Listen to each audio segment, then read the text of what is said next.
Assalamualaikum warahmatullahi wabarakatuh.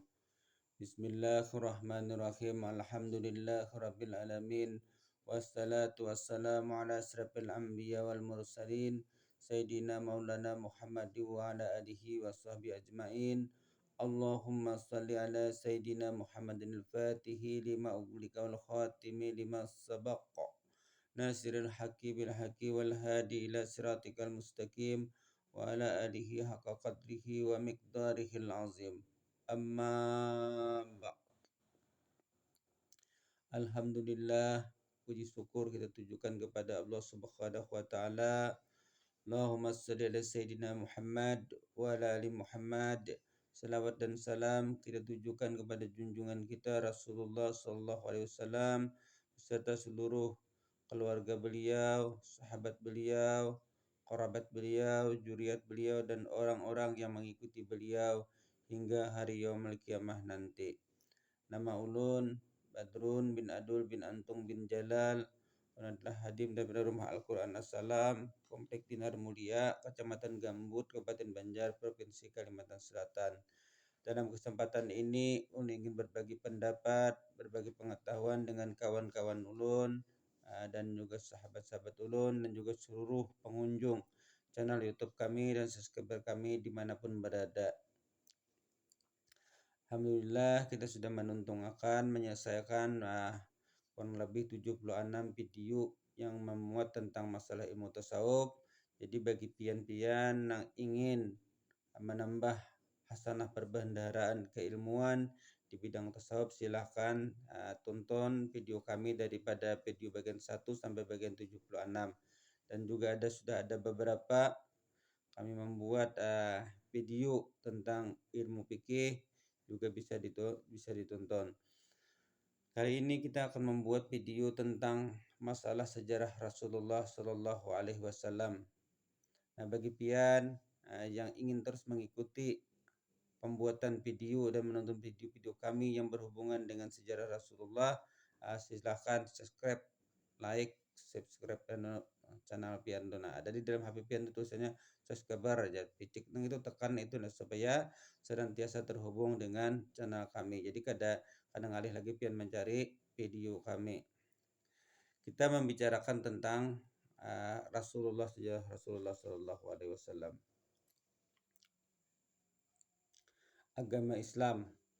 Nah, jadi agama Islam itu setelah Nabi kita Muhammad Sallallahu Alaihi Wasallam itu menerima wahyu berulang-ulang kali menerima, artinya sudah rancak menerima wahyu, banyak sudah menerima wahyu. Baik wahyu itu nasi yang terima secara langsung, artinya Allah berikan wahyu itu ke dalam hati sidin. Ada pula wahyu itu yang disampaikan oleh Allah Subhanahu wa taala kepada sidin melalui perantara Jibril. Dan itu sudah datang, kadang-kadang Jibril datang dalam berupa manusia membawakan ayat-ayat Al-Quran daripada Allah Subhanahu wa taala. Dan banyak sudah terkumpul ayat-ayat tadi, lalu dinama pelajaran-pelajaran dari Tuhan tadi yang dibawa oleh Jibril lalu dinamakan agama. Nah, jadi terkumpul sudah pelajaran-pelajaran yang diterima Nabi tadi, berulang kali menerima pelajaran dari Allah Subhanahu wa taala. Nah, akhirnya terkumpul lalu dingarani dengan ngarannya agama atau dinamai dengan nama agama. Agamanya ngarannya agama Islam, yang berarti adanya Islam itu artinya adalah patuh atau tunduk kepada Allah Subhanahu wa taala dengan menuruti segala perintah Allah Subhanahu wa taala. Yang menjadi pokok pengajaran di dalam agama Islam itu ialah wajib meyakini bahwasanya tidak ada Tuhan melainkan hanya Allah Subhanahu wa taala. Dan wajib pula dalam ajaran agama Islam tadi meyakini bahwasanya Nabi Muhammad sallallahu alaihi wasallam itu adalah utusan daripada Allah Subhanahu wa taala. Nah, itulah yang dimaksud dengan agama Islam pada saat itu. Dan kitab suci Al-Quran tadi merupakan ada suatu pegangan pokok bagi agama Islam. Dan apa itu Al-Quran? Al-Quran itu adalah sekumpulan wahyu yang didatangkan oleh Allah Subhanahu wa taala kepada Nabi Muhammad sallallahu alaihi wasallam melalui perantara malaikat Jibril yang disuruhnya untuk menyampaikan kepada Nabi Muhammad SAW.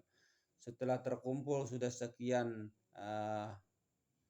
wahyu daripada Allah Subhanahu wa taala kepada Nabi Muhammad sallallahu alaihi wasallam yang lebih daripada 20 tahun namanya, wahyu itu turun berangsur-angsur.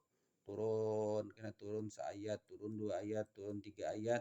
Akhirnya selama lebih dari 22 tahun maka terkumpullah seluruh wahyu tadi. Hanyar Allah Subhanahu wa taala menghentikan turunnya wahyu itu kepada Nabi Shallallahu Alaihi Wasallam itu saat Nabi Shallallahu Alaihi Wasallam sudah hampir dengan wafat. Mungkin beberapa bulan sesudah wahyu terakhir Nabi kita Muhammad Shallallahu Alaihi Wasallam itu wafat. Itulah yang dinamakan dengan nama Jama' Al-Quran. Quran itu tadi tidak dapat ditandingi dengan apapun oleh manusia. Quran mengandung berbagai pedoman dan petunjuk-petunjuk hidup yang berguna bagi manusia untuk kebaikan di dunia dan di akhirat. Itu Quran. Namun di zaman Nabi Shallallahu Alaihi Wasallam itu Quran itu belum ditulis. Lalu ditulisnya Al-Quran tadi di masa khalifah sehingga terjadilah Al-Quran yang seperti kita sekarang ini ada pengkitapannya. Sekiranya inilah yang kami sampaikan tentang agama Islam dan Al-Quran. Mudah-mudahan kita mempelajari, mengetahui sejarah Rasulullah SAW dan sejarah agama ini menjadi kekuatan bagi kita untuk menjalankan agama ini dan juga menjadi kekuatan kita untuk mencintai Rasulullah SAW sehingga kita termasuk orang-orang yang mencintai daripada Rasulullah SAW. Sekiranya inilah yang kami sampaikan. Wabillahi taufiq wal hidayah. Assalamualaikum warahmatullahi wabarakatuh.